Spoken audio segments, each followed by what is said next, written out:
آج کی ہماری کہانی کا نام سرگوشیوں والا مکان ہے۔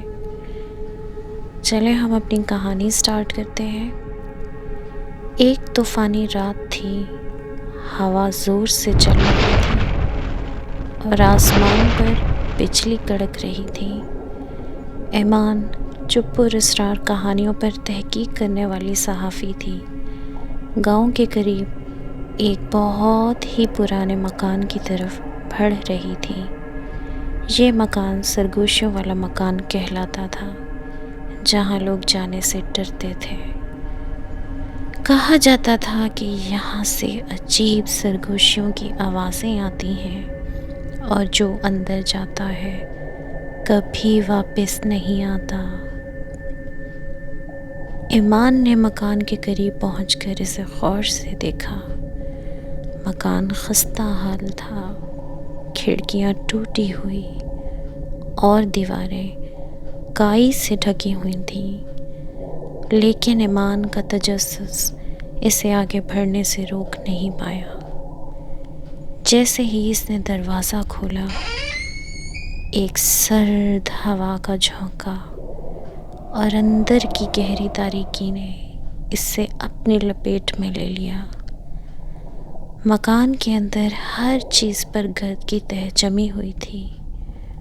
فرنیچر پر سفید چادریں پڑی تھیں اور ہر کونے میں مکڑی کے جالے لگے ہوئے تھے۔ ایمان نے اپنی ٹارچ نکالی اور آگے بڑھنے لگی۔ اچانک ایک سرگوشی کی آواز سنائی دی، چلے جاؤ۔ ایمان رک گئی۔ اس کا دل زور سے دھڑکنے لگا، لیکن وہ آگے بڑھی۔ جیسے ہی اس نے ایک پرانے کمرے کا دروازہ کھولا، سرگوشیوں کی آوازیں تیز ہونے لگیں۔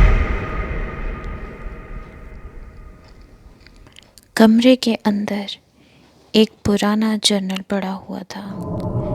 ایمان نے اسے اٹھایا اور پڑھنا شروع کیا۔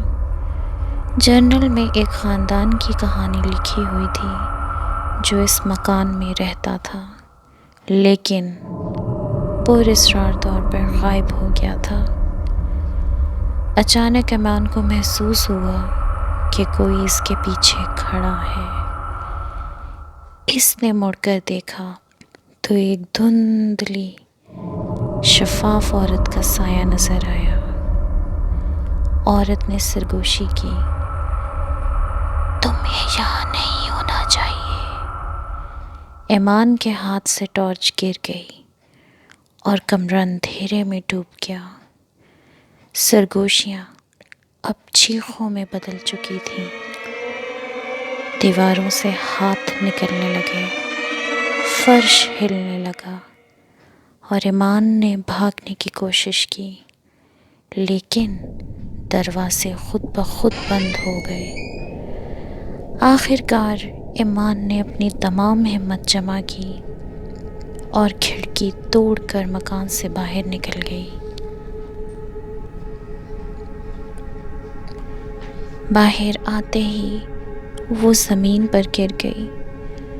جب اس نے مڑ کر مکان کو دیکھا تو وہ پہلے کی طرح خاموش اور تاریک تھا، جیسے کبھی کچھ ہوا ہی نہ ہو۔